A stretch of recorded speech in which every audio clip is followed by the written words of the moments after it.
What if I told you that one single moment of dishonor, one fleeting act of disrespect, unleashed a curse so powerful that it shaped the destiny of nations for thousands of years? Deep within the ancient texts lies a story they don't want you to know, a story about Ham, the son of Noah, whose bloodline would give birth to the most formidable enemies God's people would ever face. This isn't just another Bible story. This is the hidden origin of empires that defied heaven itself. From the cursed tents of a drunken patriarch to the towering ambitions of Babel, from the slave markets of Egypt to the pagan altars of Canaan, Ham's descendants carved their names into history as the greatest adversaries of the Almighty. But here's what will shock you. It all began with a single glance inside a tent. One moment, one choice, one curse that echoed through eternity. The pharaohs who enslaved Israel, Ham's lineage. The Canaanites who sacrificed children to Moloch, Ham's seed. Nimrod, the first tyrant who dared to build a tower to heaven. Yes, Ham's grandson. The question is, why? What really happened in Noah's tent that day? And how did one family become the architects of humanity's rebellion against God? Buckle up. The truth is darker and more fascinating than you ever imagined. The waters had finally gone down. After months trapped inside a wooden box floating on an endless sea, Noah stepped out onto solid ground. The earth looked different now, washed clean, silent, empty. Everything that had lived and breathed was gone. The cities, the people, the noise of civilization, all of it erased beneath the flood. Only 8 people remained: Noah, his wife, and his 3 sons with their wives. Shem, Ham, and Japheth stood beside their father, staring at a world that belonged entirely to them. Imagine that moment. The air smelled fresh but strange. No smoke from cooking fires in distant villages, no sounds of merchants selling their goods, no children playing in the streets, just silence, broken only by the wind and the calls of animals emerging from the ark. These 8 people were it, the only humans left alive on the entire planet. Genesis chapter 9 verse 1 tells us exactly what happened next. And God blessed Noah and his sons, and said unto them, Be fruitful, and multiply, and replenish the earth. This wasn't just a suggestion or a friendly encouragement. It was a command, a mission, a divine mandate. God wanted them to fill this empty planet again, to start fresh, to give humanity another chance. The word replenish carried weight.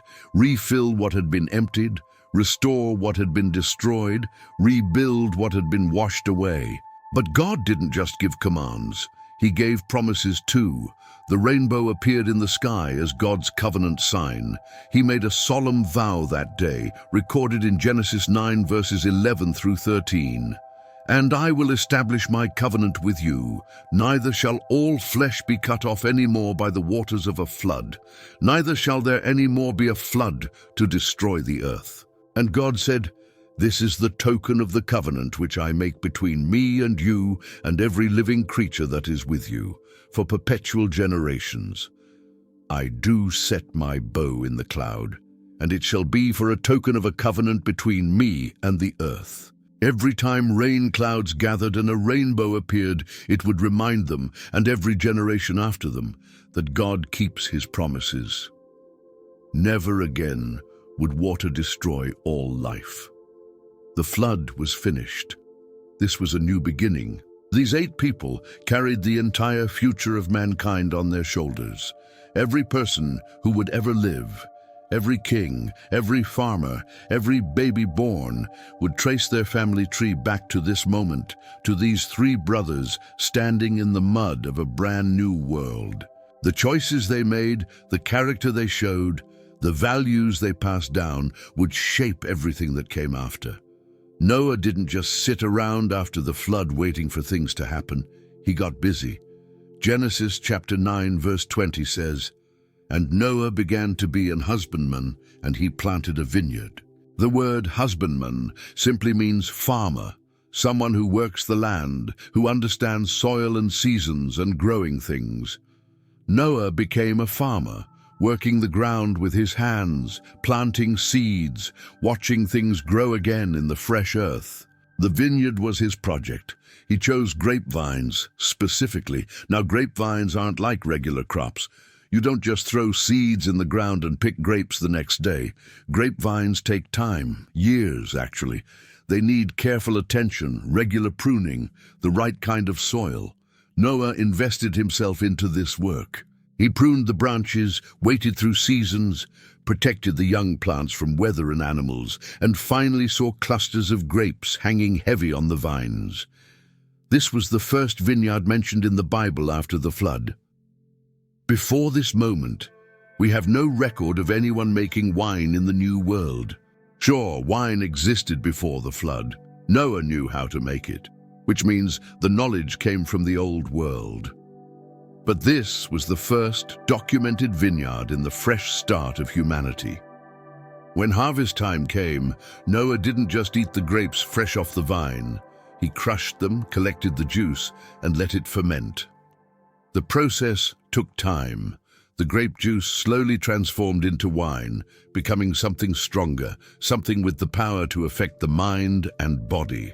Wine could bring joy to celebrations, could be used for medicine, could seal agreements between people, but it could also bring trouble if someone wasn't careful. Noah was about to discover both sides of this truth in the hardest way possible. He had created something powerful without fully understanding the danger it carried. One day Noah drank his wine, but he didn't stop at one cup. He kept drinking. Genesis 9 verse 21 doesn't hide what happened or try to make it sound better than it was. And he drank of the wine and was drunken, and he was uncovered within his tent. The man who had walked with God for 600 years got drunk. The man who had built an ark when everyone else laughed at him. The man who had saved humanity and the animals. The man who had received God's covenant and seen the rainbow promise. That same man lost control. The wine went to his head, clouding his judgment, removing his self-control, making him do things he normally wouldn't do. In his intoxicated state, Noah took off his clothes. He lay there in his tent, naked and unconscious, completely unaware of what was happening around him. He was vulnerable, exposed, defenseless. Anyone could walk in. Anyone could see him in this shameful condition. This wasn't Noah's finest hour, not even close. The Bible doesn't excuse it or try to explain it away or make it sound less serious than it was. It simply states the facts plainly. Even righteous men stumble. Even heroes have moments of weakness. Even people who walk closely with God can make terrible mistakes. Noah was supposed to be the head of his family, the patriarch, the example for his sons. Instead, he lay drunk and naked in his tent, a picture of human weakness and failure. The tent should have been his private space, his safe place. But privacy only matters if people respect it, and someone was about to violate that privacy in a way that would change everything. Ham walked into his father's tent.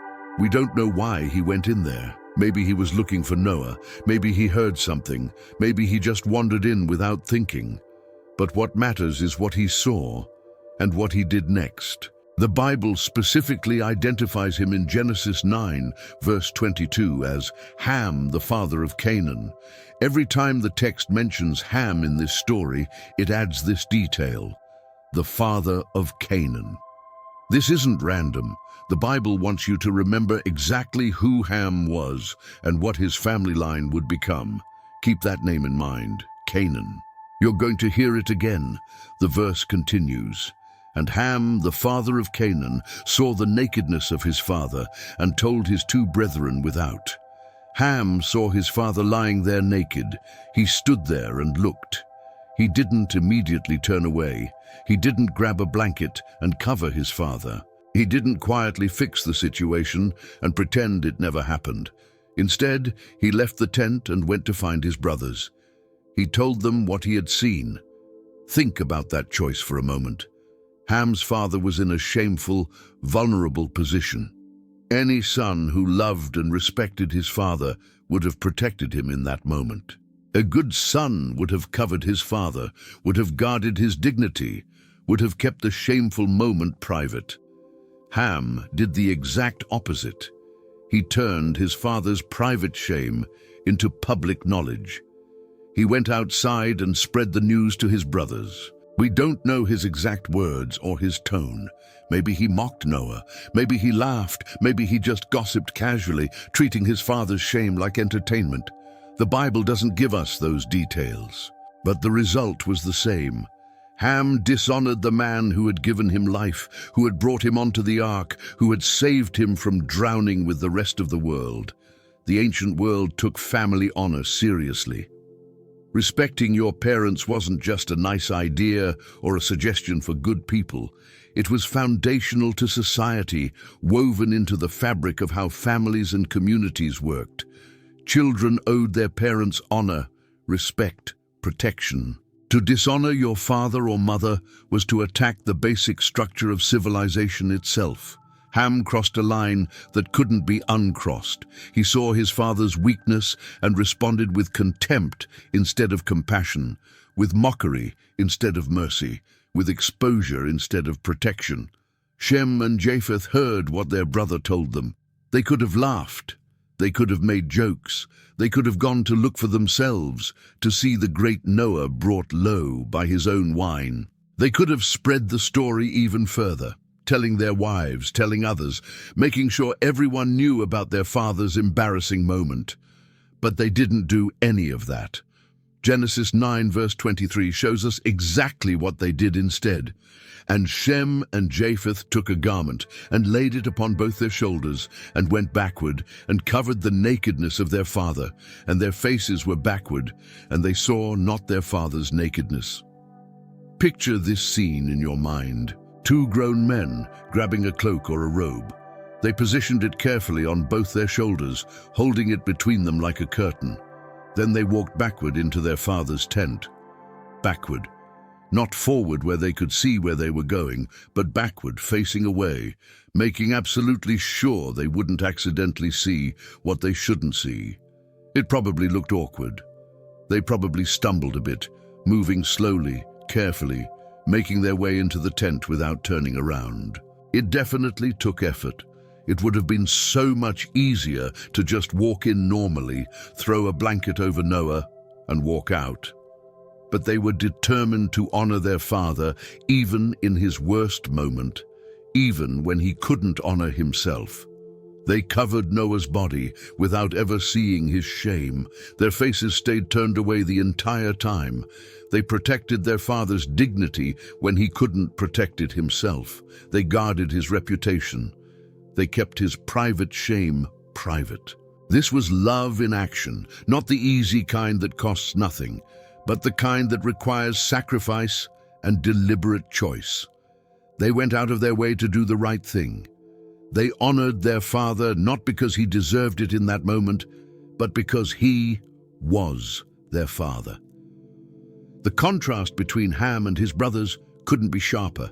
3 sons, 1 situation, 3 completely different responses. 2 chose honor. 1 chose dishonor.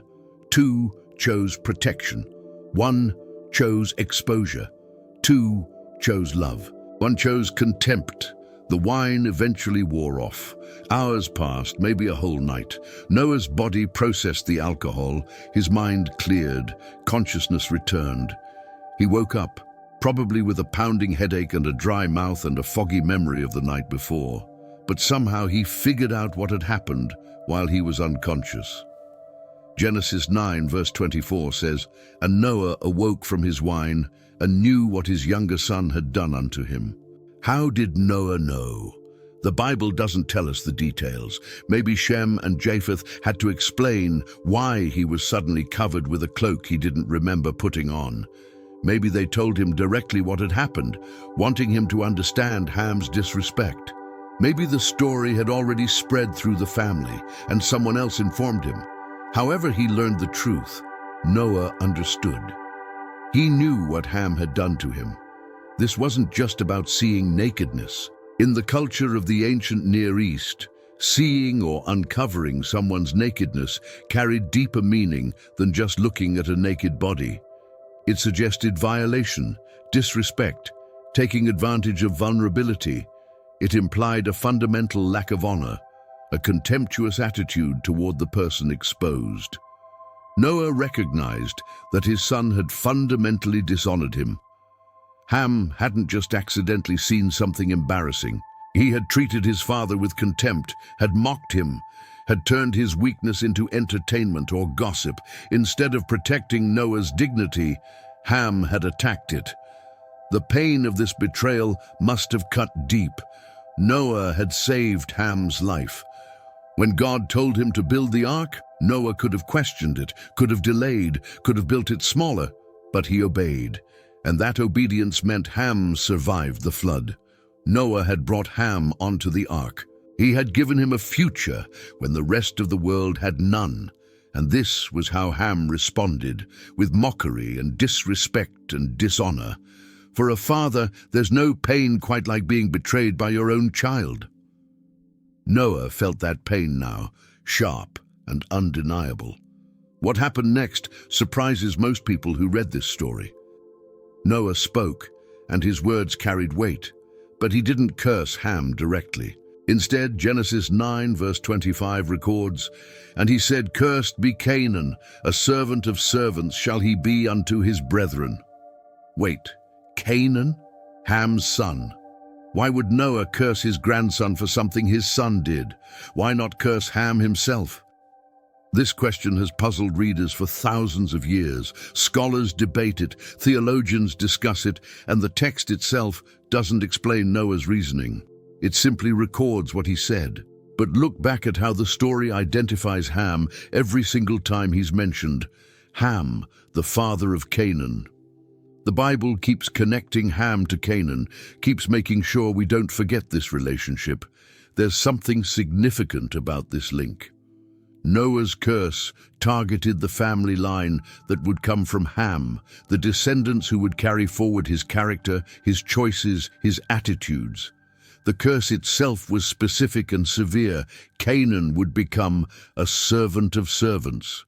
Not just a servant, but the lowest kind of servant, a slave to slaves, the bottom of the bottom. This servitude would be unto his brethren, to the descendants of Shem and Japheth. This wasn't just about personal servitude between individuals.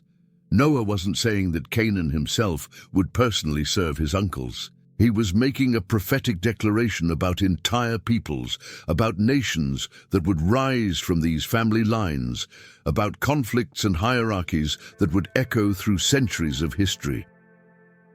Noah spoke these words with authority. He wasn't just an angry father lashing out in the heat of emotion. The text treats his words as prophetic, as carrying spiritual weight, as establishing a reality that would unfold in the future. Noah was pronouncing a spiritual truth that would shape the world. But Noah didn't stop with the curse. He had blessings to give as well, and they went to the sons who had honored him, who had walked backward into his tent to protect his dignity. Genesis 9 verse 26 records his words for Shem. "Blessed be the Lord God of Shem, and Canaan shall be his servant." Notice something important here, something easy to miss if you're reading quickly. Noah didn't say, "Blessed be Shem." He said, "Blessed be the Lord God of Shem." The blessing focused on God himself, on the Lord who would have a special relationship with Shem's descendants, on Shem's connection to the Almighty. This wasn't just about material prosperity or military strength. This was about spiritual inheritance. Shem's line would carry something precious, the knowledge of the true God, the covenant promises, the spiritual legacy of humanity. From Shem's descendants would come Abraham, the father of faith. From Abraham would come Isaac. From Isaac would come Jacob. From Jacob would come the 12 tribes of Israel. And from that line, centuries later, would come the Messiah himself. The blessing ended with a reminder, "And Canaan shall be his servant." The cursed line would serve the blessed line. Then came the blessing for Japheth. Genesis 9 verse 27 says, "God shall enlarge Japheth, and he shall dwell in the tents of Shem, and Canaan shall be his servant." Japheth would receive enlargement. His descendants would expand, would grow, would spread far and wide across the earth. They would gain territory, would multiply, would become numerous and powerful. But the blessing included something more, a spiritual component. Japheth would dwell in the tents of Shem. What did that mean?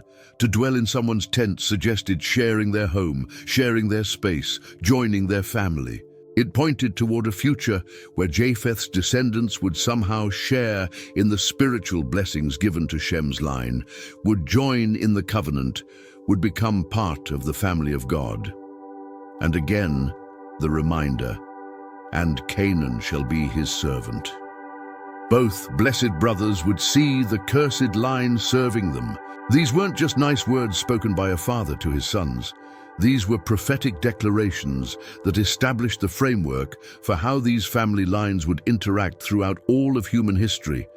One line cursed to serve, two lines blessed, one to carry God's covenant, one to expand and eventually share in that covenant. The spiritual hierarchy was established right there in Noah's tent. The future was spoken into existence, and everything that followed in the biblical story would trace back to this moment. Ham became a father. Despite the curse spoken over his son Canaan, despite the shame that marked his family, Ham's line grew and multiplied. He had 4 sons, and each one would become the father of entire nations, entire peoples, entire civilizations. Genesis chapter 10 verse 6 gives us their names clearly and directly. And the sons of Ham, Cush and Mizraim and Phut and Canaan. 4 names, 4 destinies. 4 family lines that would spread across the ancient world and shape the history recorded in the Bible. Cush was the first son. His name would become permanently associated with the regions south of Egypt, the lands beyond the cataracts of the Nile, the territories we might call Ethiopia or Sudan today. His descendants would be known for their dark skin, their strength as warriors, their ability to build kingdoms in the heart of Africa. The land of Cush appears throughout the Bible as a distinct nation with its own character and power. Mizraim came second. This name is more than just a name. It literally meant Egypt in the Hebrew language. Every single time the Old Testament talks about Egypt in the original Hebrew text, it uses the word Mizraim. This son of Ham would father the entire Egyptian civilization, one of the most powerful, advanced, organized, and long-lasting empires the world has ever known. His name became synonymous with a nation that would dominate the ancient world for thousands of years. Phut was the 3rd son.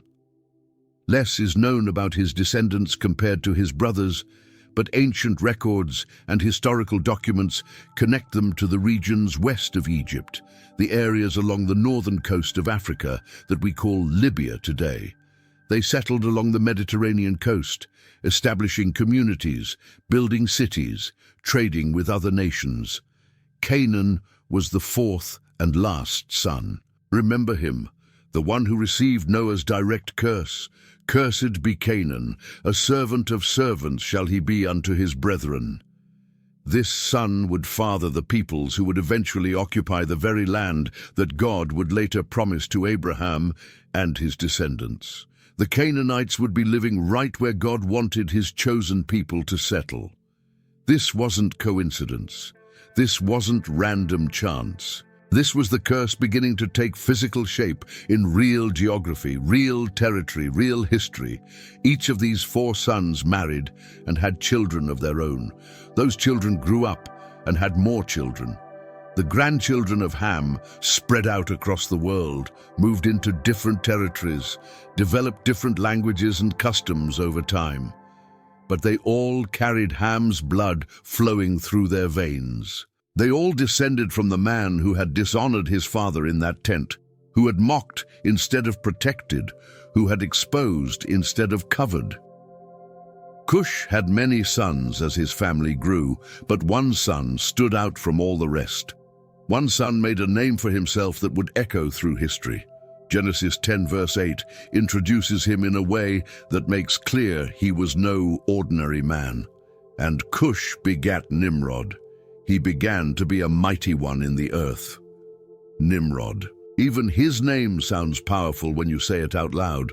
The Bible marks him as special, as different, as uniquely significant in the flow of human history. The text says he began to be a mighty one in the earth. Think about that phrasing. Before Nimrod, men were just men. After the flood, humanity was starting over from scratch, farming small plots of land, building simple houses, living quiet lives in scattered family groups. But Nimrod changed all that. He became the first person to rise above everyone else, to gather power into his own hands, to dominate other people and bring them under his control. The next verse tells us even more about what made Nimrod special. Genesis 10 verse 9 says, "He was a mighty hunter before the Lord, wherefore it is said, even as Nimrod, the mighty hunter, before the Lord." A mighty hunter. Now, this doesn't just mean he was skilled at tracking deer through the forest or catching rabbits in traps for dinner. The phrase, "before the Lord," carries deeper meaning in Hebrew. It can suggest hunting in defiance of the Lord, or hunting in a way that put himself in God's place, or hunting in God's face, challenging him directly. Some ancient Jewish interpretations suggest that Nimrod hunted men's souls, that he gathered people under his authority through force and cunning, that he established himself as a ruler who openly challenged God's plan for how humanity should live after the flood.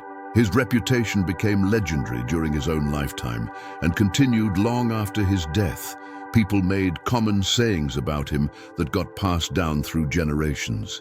Even as Nimrod, the mighty hunter before the Lord, became a proverbial phrase, a way to describe someone who was powerful, ambitious, dominant, and perhaps a bit dangerous. When you wanted to say someone was exceptionally strong or ruthlessly effective, you compared them to Nimrod. His name became woven into the language itself. Nimrod was Ham's grandson through Cush. The cursed line was producing warriors, empire builders, men of power and ambition who would stand against God's purposes for the world. And this was just the beginning of what Ham's descendants would accomplish. Nimrod didn't just hunt animals or even hunt men. He built something lasting. He conquered territory. He gathered cities under his rule. He established the first great empire after the flood, creating a kingdom that would set the pattern for all future empires. Genesis 10 verse 10 tells us exactly where and how his empire started. And the beginning of his kingdom was Babel, and Erech, and Akkad, and Calneh in the land of Shinar. 4 cities, 4 centers of power, all of them located in Shinar, the land between the great rivers Tigris and Euphrates, the fertile plains where civilization could flourish and grow. This was prime real estate, the absolute best farming land in the entire known world. The rivers provided water. The soil was rich and black. Crops grew abundantly. This was where any smart empire builder would want to establish his base of power.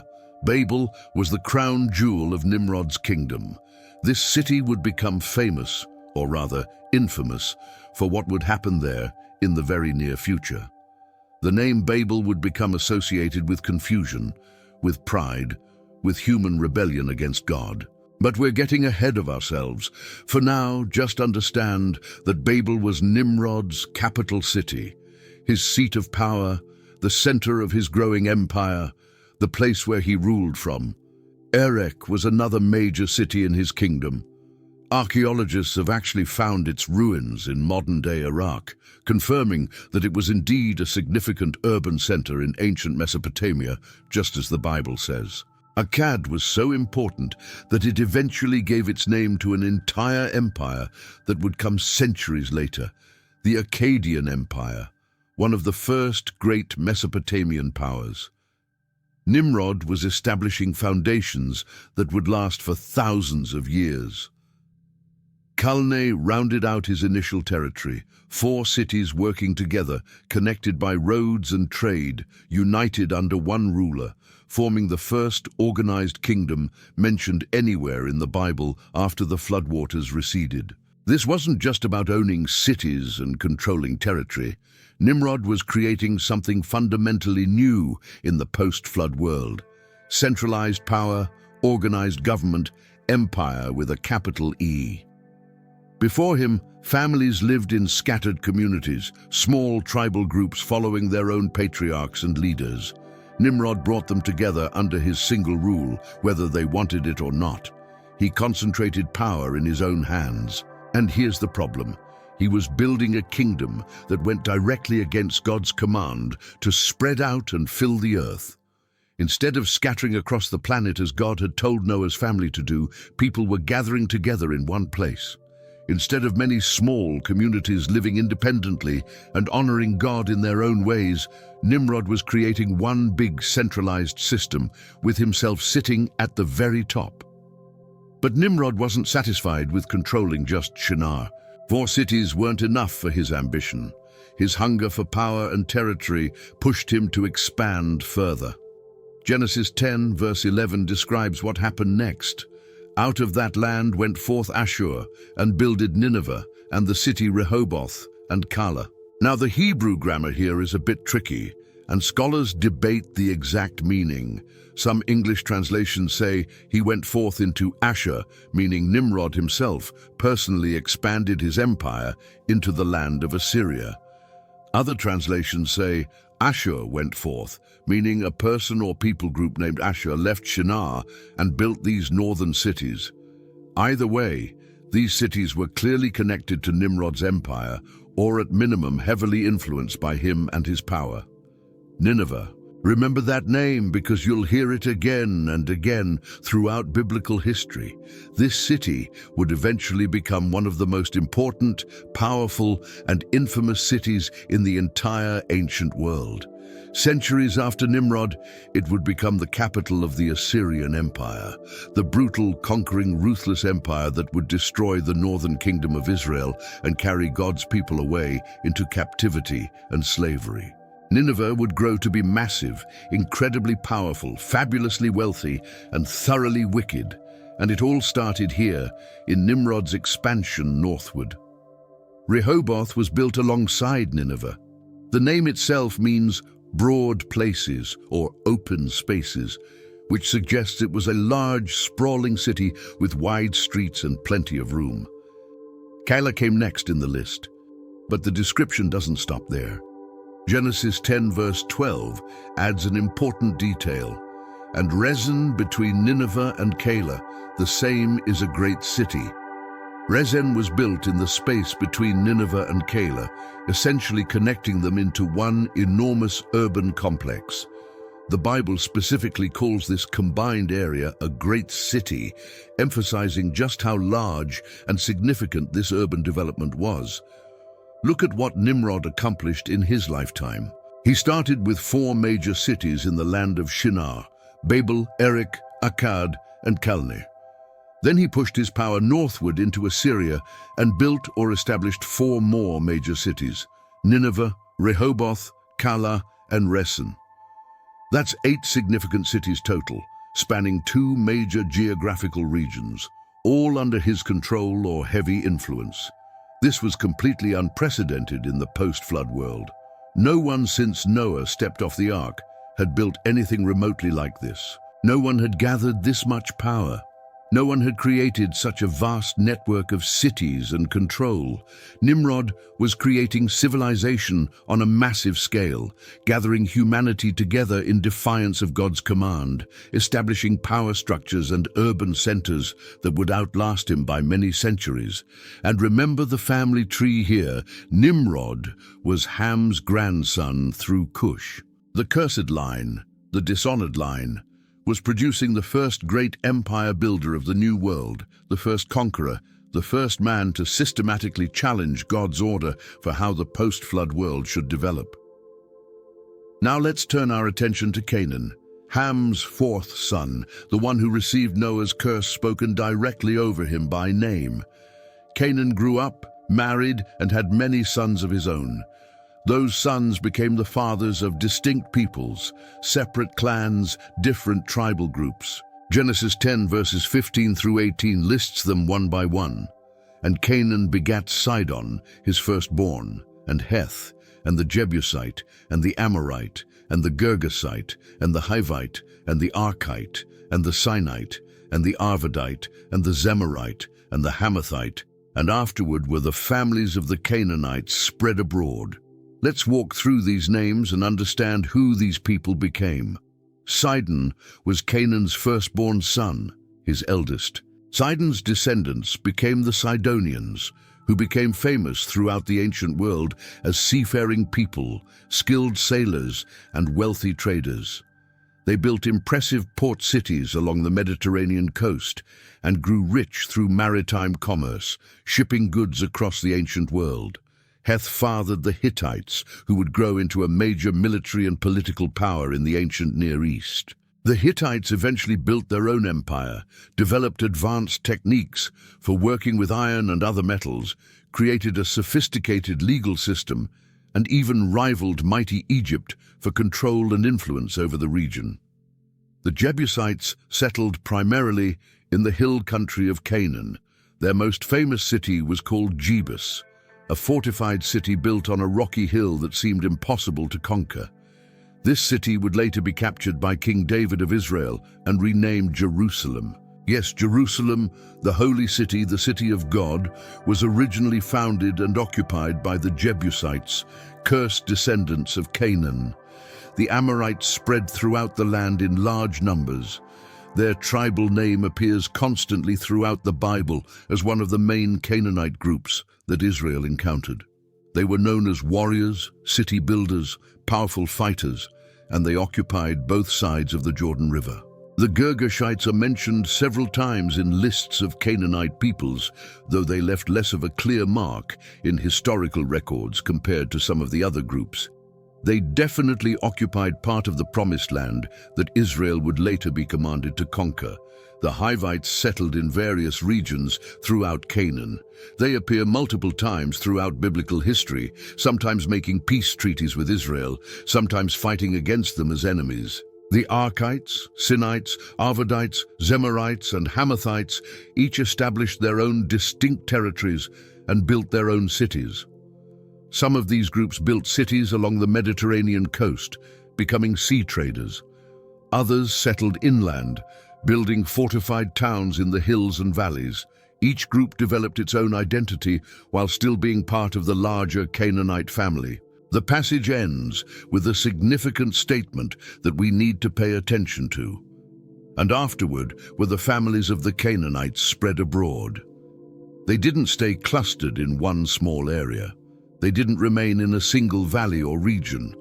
They expanded outward, multiplied rapidly, spread throughout the entire land, establishing themselves firmly and deeply in territory that would become absolutely crucial to biblical history.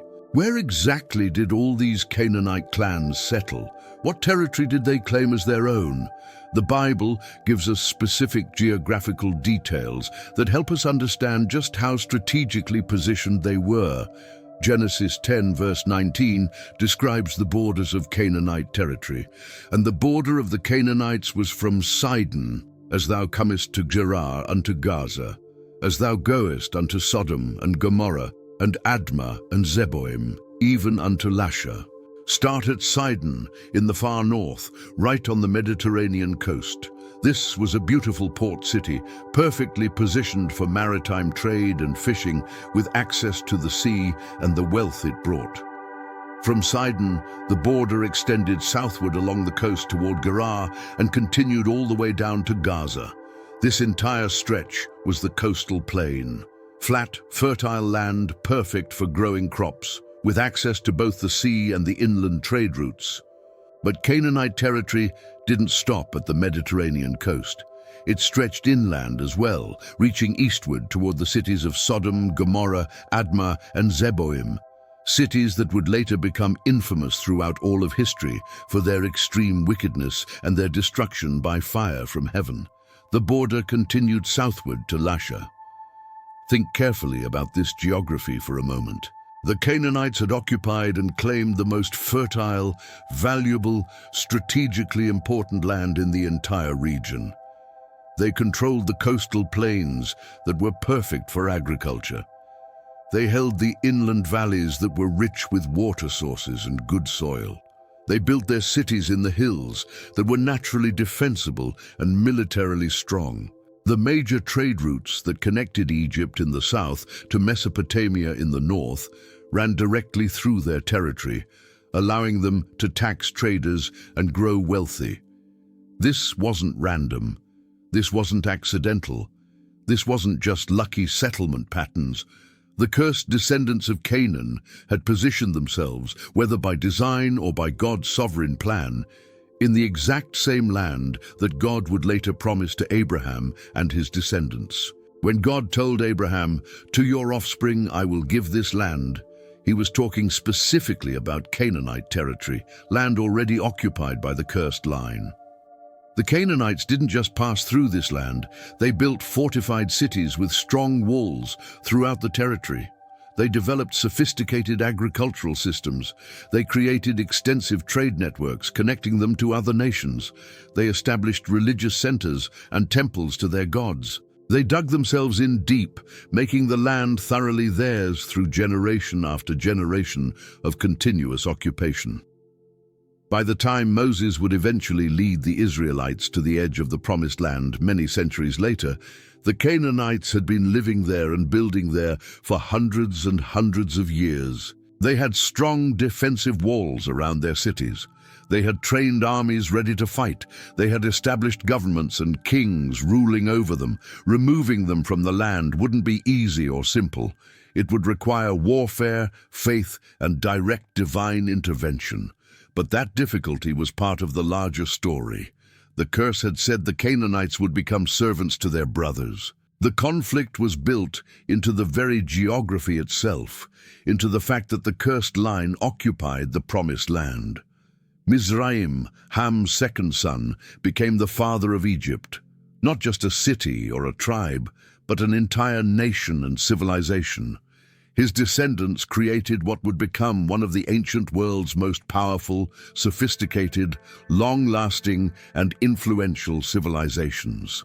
Genesis 10 verses 13 and 14 list some of his sons and the peoples they fathered. And Mizraim begat Ludim, and Anamim, and Lehabim, and Naphtuhim, and Pathrusim, and Casluhim, out of whom came Philistim and Caphtorim. These names represent different tribal groups and peoples within Egypt and the surrounding regions. The Ludim, Anamim, Lehabim, and Naphtuhim settled in various parts of Egypt or in nearby Libya. Each group had its own distinct identity, but was connected through their descent from Mizraim. The Pathrusim lived specifically in Upper Egypt, the southern region along the Upper Nile River. Upper Egypt was known for its temples, its gold mines, and its distinct culture. The Casluhim are noted because from them came the Philistines. Yes, those Philistines, the same ones who would fight against Israel for centuries. The same ones who would produce the giant Goliath, who defied the armies of the living God. The same ones who would capture the Ark of the Covenant and plague the Israelites throughout the period of the Judges and into the time of King Saul. The Philistines descended from Ham through Mizraim, making them part of the cursed line. The Caphtorim settled in Crete and the Mediterranean islands, creating a seafaring culture that would influence trade throughout the ancient world. But beyond these specific tribal groups, the real story is Egypt itself as a unified nation. The descendants of Mizraim built temples that still stand today, thousands of years later. They constructed massive pyramids that continue to defy complete explanation for how ancient people could accomplish such engineering feats. They built cities that housed populations in the hundreds of thousands and eventually millions. The Egyptians developed hieroglyphic writing, one of the earliest writing systems in human history. They advanced mathematics far beyond what other ancient peoples achieved, understanding geometry well enough to build their incredible monuments. They developed sophisticated medical knowledge, performing surgeries and creating treatments for diseases. They created complex government systems with organized bureaucracy, tax collection, and central administration. Egypt became a genuine superpower in the ancient world. Pharaohs ruled with absolute authority, considered divine by their people. Egyptian armies conquered neighboring lands and brought them under Pharaoh's control. Engineers designed irrigation systems that turned desert land into productive farmland. Artists and craftsmen created works of stunning beauty, paintings, sculptures, jewelry, and monuments. The Nile River was Egypt's lifeline, the source of all its wealth and power. Every single year, like clockwork, the Nile would flood, depositing fresh black soil rich with nutrients on the fields along its banks. Farmers would plant their crops in this fertile earth and harvest abundantly, feeding the massive Egyptian population. The predictable, reliable flooding created unusual stability and wealth. Egypt's geographical location made it a natural fortress. Deserts stretched to the east and west, hostile, waterless, nearly impossible for armies to cross. The Nile had cataracts, rocky rapids to the south that blocked easy invasion from that direction. The Mediterranean Sea lay to the north. Enemies struggled to invade Egypt. The nation could defend itself effectively while projecting power outward toward its neighbors. This powerful nation, descended directly from Ham through Mizraim, would play an enormous role in biblical history for thousands of years. Ham's descendants didn't just build impressive cities and powerful nations. They created and spread religious systems, cultural practices, and ways of thinking that stood in direct opposition to the worship of the one true God. Throughout their territories, from Babylon in the east to Egypt in the south to Canaan in the center, they established practices that the Bible repeatedly, consistently condemns as abominations. In Canaan, the people worshipped Baal, a false god they believed controlled fertility, rain, and crops. To please Baal and supposedly ensure good harvests, they engaged in ritual prostitution at temples built specifically for this purpose. Men and women would have sexual relations with temple prostitutes as an actual act of worship, believing this would somehow make Baal bless their fields with fertility and abundance. But the Canaanite religious practices got much worse than sexual immorality. They also worshipped a god called Molech, and Molech demanded child sacrifice. Parents would bring their own babies and young children to Molech's temple. They would heat a bronze or iron statue of Molech until it glowed red hot. Then they would place their living children in the statue's outstretched arms, burning them alive as an offering. The screams of the dying children were drowned out by priests beating drums and playing loud music. This absolute horror was considered normal religious devotion in Canaanite culture. In Babylon and the surrounding Mesopotamian regions, the people built ziggurats, massive stepped pyramids serving as temples to their many gods. They worshipped a whole pantheon of deities, created elaborate mythologies explaining the world, developed astrology and horoscopes. They believed the stars and planets controlled human destiny and spent enormous effort trying to predict the future through reading omens in everything from sheep livers to weather patterns. Egyptian religion was equally complex and equally false. They worshipped Ra, the sun god, Osiris, the god of the afterlife and resurrection, Isis, the mother goddess, and literally hundreds of other deities. They believed the pharaoh himself was divine, an actual god in human form walking among them. They practiced elaborate burial rituals, spending fortunes on mummifying bodies and building enormous tombs filled with treasures and food for the deceased to use in the afterlife. The pyramids themselves were essentially giant tombs built to glorify dead pharaohs. These weren't just slightly different cultural expressions of worshipping the same god. These were fundamentally different worldviews that placed created things, the sun, stars, weather patterns, fertility, death itself, in the position that belonged only to the Creator, They worshipped the creation instead of the creator. Ham's descendants spread these false religious practices wherever they went and wherever they settled. They built high places on hilltops for worship. They carved idols from wood and stone and overlaid them with gold. They established priesthoods dedicated to maintaining and perpetuating their false religions. They wrote their beliefs into law and cultural practice. Generation after generation grew up learning these practices from childhood, believing these lies about reality and the divine, accepting them as normal and true, and then passing them on to their own children. The false worship became embedded in the very fabric of their societies. When God later chose Abraham and called his descendants to be his special people, he specifically and repeatedly commanded them not to adopt these practices. The laws given to Moses were full of prohibitions. Don't worship other gods. Don't make carved images or idols. Don't practice temple prostitution. Don't sacrifice your children to false gods. Don't consult mediums, practice divination, or try to predict the future through occult means. Why did God need to be so specific and so repetitive with these commands? Because his people would be living right in the middle of nations who did all these things routinely.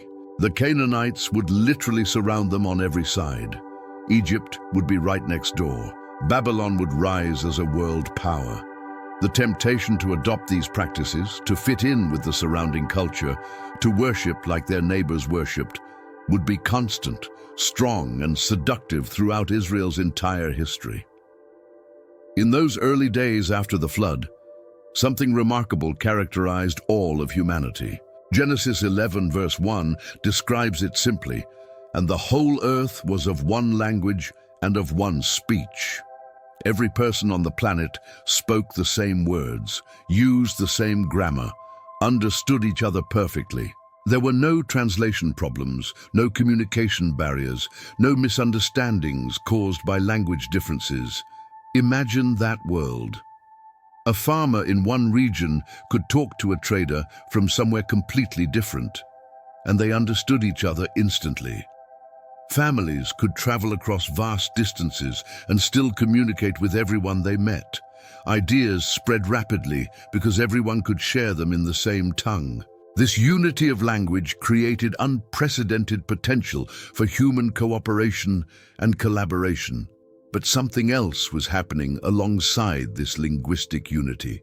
Genesis 11 verse 2 tells us, "And it came to pass, as they journeyed from the east, that they found a plain in the land of Shinar, and they dwelt there." People were moving. They traveled together from the east, migrating as a group, searching for the right place to settle. Then they found it, a plain in Shinar. This was the same region where Nimrod had built his kingdom, the same fertile land between the great rivers. The soil was rich, water was abundant. The flat terrain made building easy. It was perfect, so they stopped traveling. They settled there. Instead of continuing to spread out and fill the earth as God had commanded Noah's family, they gathered together in one place. They concentrated in Shinar. This wasn't just a temporary camp. They dwelt there, meaning they established permanent residence, built homes, created a community. One language, one location, one people gathered together. The stage was set for what would happen next. The people who settled in Shinar weren't content to just live there quietly. They had ambitions, they had plans. They started talking among themselves about a project, a building program unlike anything the world had seen since the flood. Genesis 11 verse 3 records their conversation. "And they said one to another, 'Go to, let us make brick and burn them thoroughly.' And they had brick for stone, and slime had they for mortar." "Go to" was their rallying cry, their call to action. It meant, "Come on, let's do this."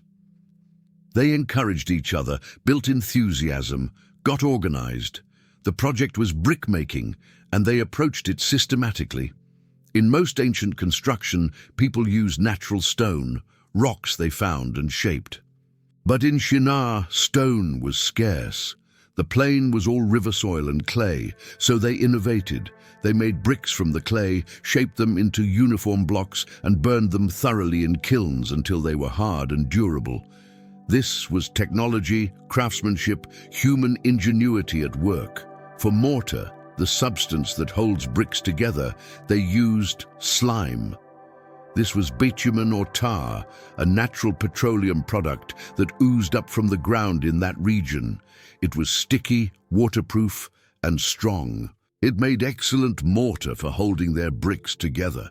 The text emphasizes their thoroughness. They didn't just make a few bricks, they burned them thoroughly, making sure each one was properly fired and strong. They weren't playing around.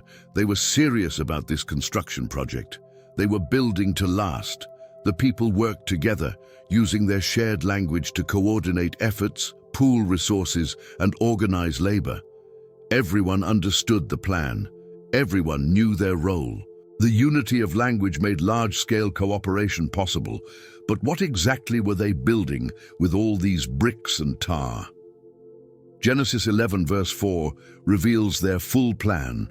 And they said, "Go to, let us build us a city and a tower whose top may reach unto heaven, and let us make us a name, lest we be scattered abroad upon the face of the whole earth."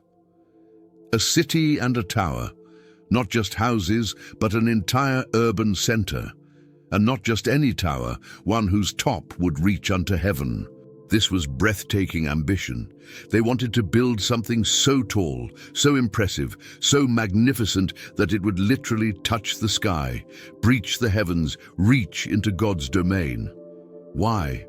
The text tells us their motivations clearly. First, let us make us a name. They wanted fame, reputation, glory.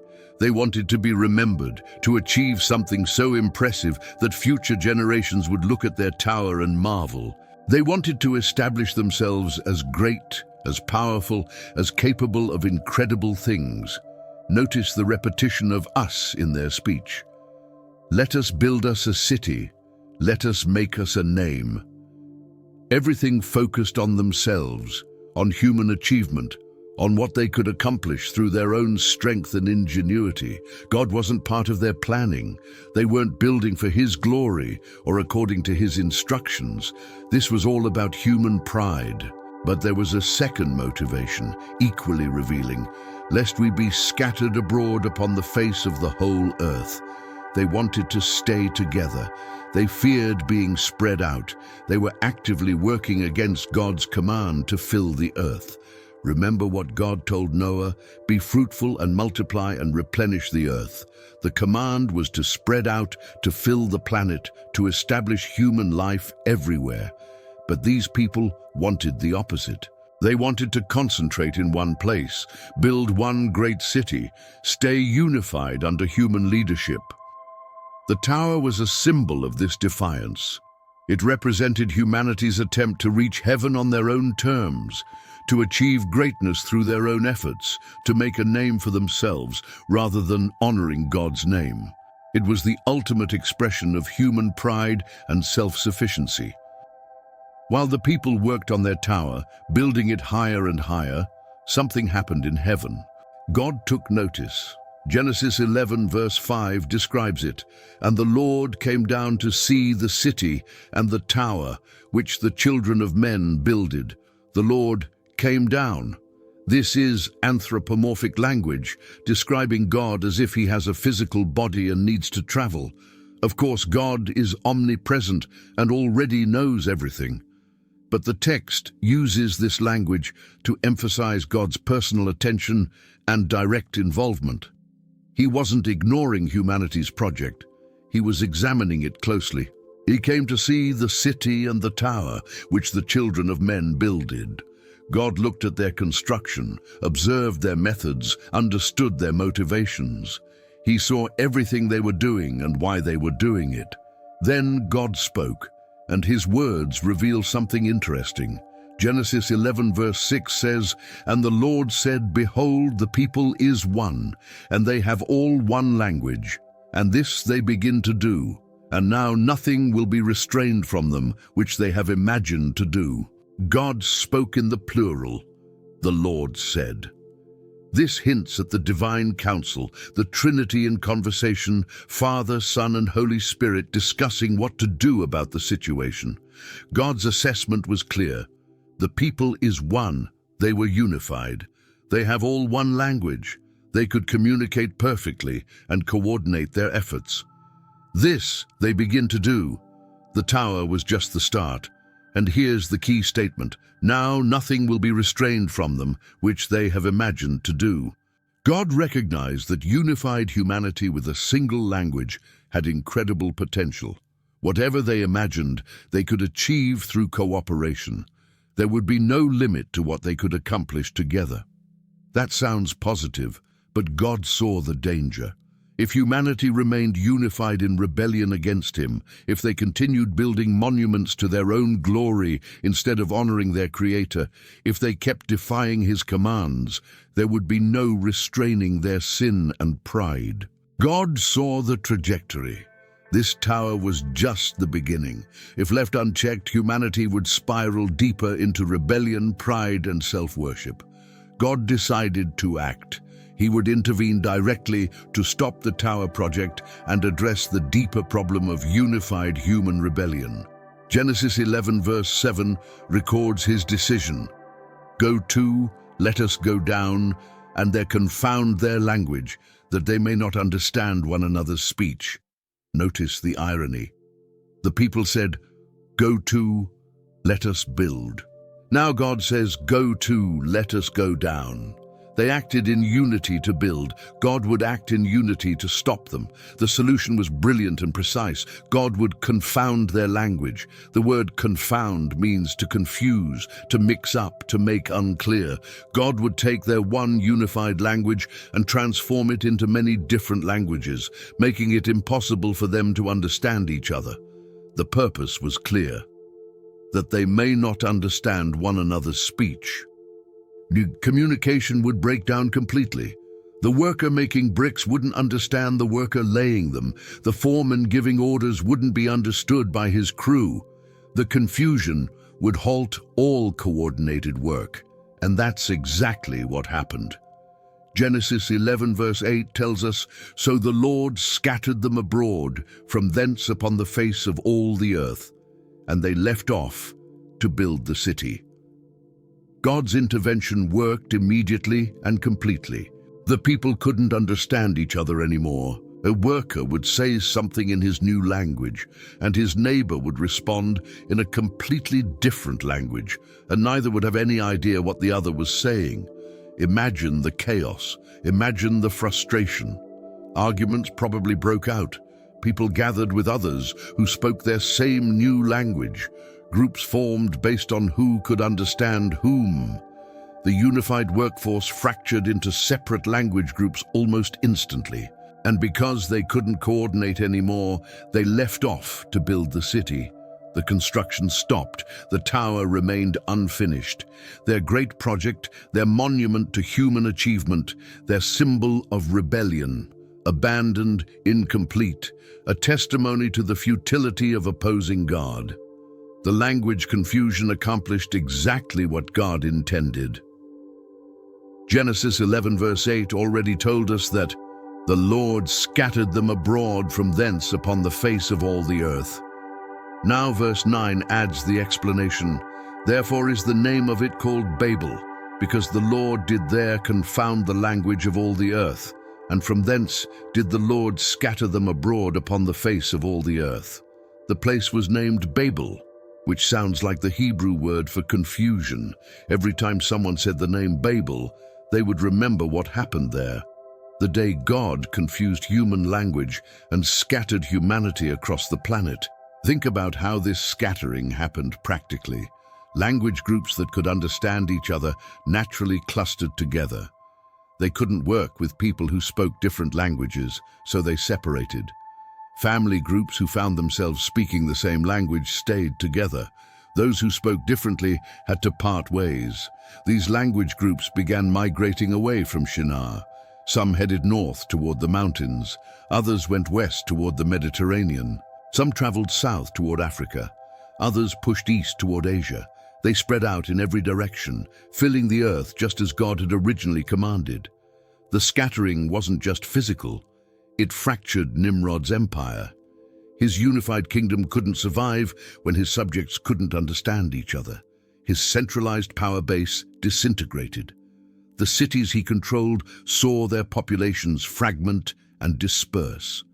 His dream of a unified human empire under his rule crumbled. God's forced dispersion accomplished what his original command had failed to produce. Humanity had refused to scatter voluntarily, so God made it happen involuntarily. They wouldn't obey the blessing to fill the earth, so God turned their rebellion into the means of accomplishing his purpose anyway. The people went from building together to separating completely, from one location to every corner of the earth, from unified rebellion to scattered populations. As these language groups scattered and settled in different regions, they developed into distinct nations. The families that traveled together, speaking the same language, became the founders of separate peoples with their own cultures, customs, and identities. Genesis chapter 10, the chapter right before the Babel story, lists 70 nations descended from Noah's 3 sons. This list is called the Table of Nations, and it represents the ethnic and linguistic division of humanity after Babel. Each nation traced back to a specific son or grandson of Noah, and each developed its own language at Babel. These nations spread across the known world. Some settled in fertile river valleys, others claimed mountainous regions, some built cities along coastlines, others became nomadic peoples wandering vast territories. Geography shaped their development, climate influenced their cultures, isolation allowed unique traditions to emerge. God's judgment at Babel became the foundation for his redemptive plan. By creating separate nations with different languages, God limited the power of unified human rebellion. No single human ruler could control everyone anymore. No single false religion could dominate all humanity. The division created checks and balances on human evil. But there was more to God's strategy. By scattering humanity into distinct nations, God was preparing the way for what would come next. Soon, very soon after Babel, God would call one man from one of these nations.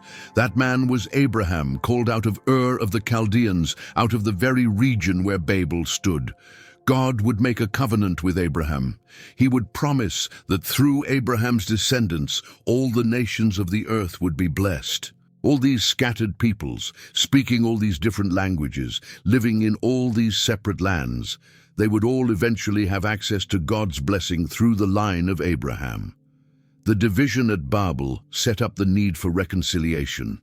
The scattering created the problem that the gospel would eventually solve, bringing people from every nation, tribe, and tongue back together in worship of the one true God.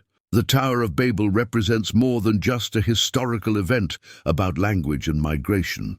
It crystallizes the spiritual conflict that runs through all of Scripture, the battle between human pride and divine authority, between man's agenda and God's purposes, between the seed of the serpent and the seed of the woman.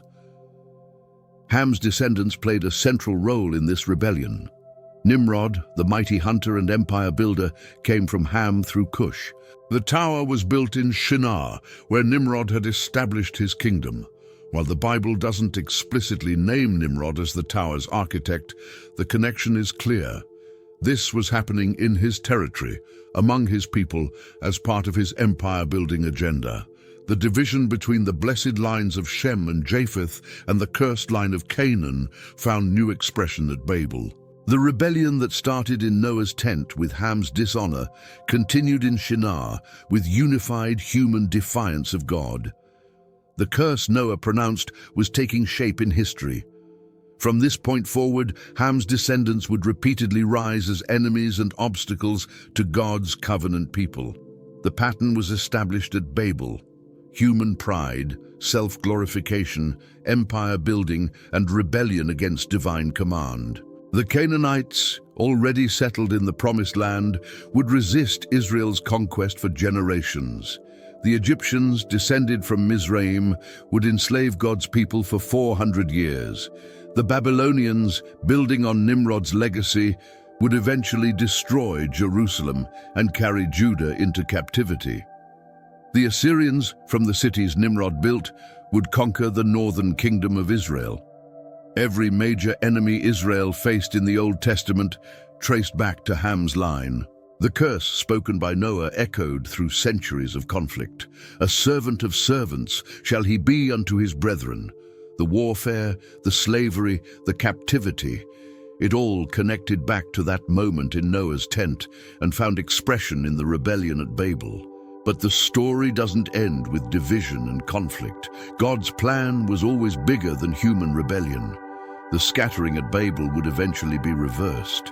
On the day of Pentecost, the Holy Spirit would come upon believers, and they would speak in different languages miraculously understood by people from many nations gathered in Jerusalem.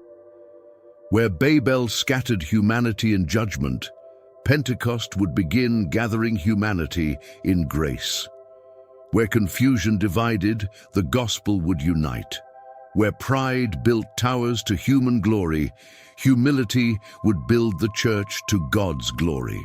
People from every language group created at Babel would eventually worship together as one family in Christ, reconciled to God and to each other through the cross.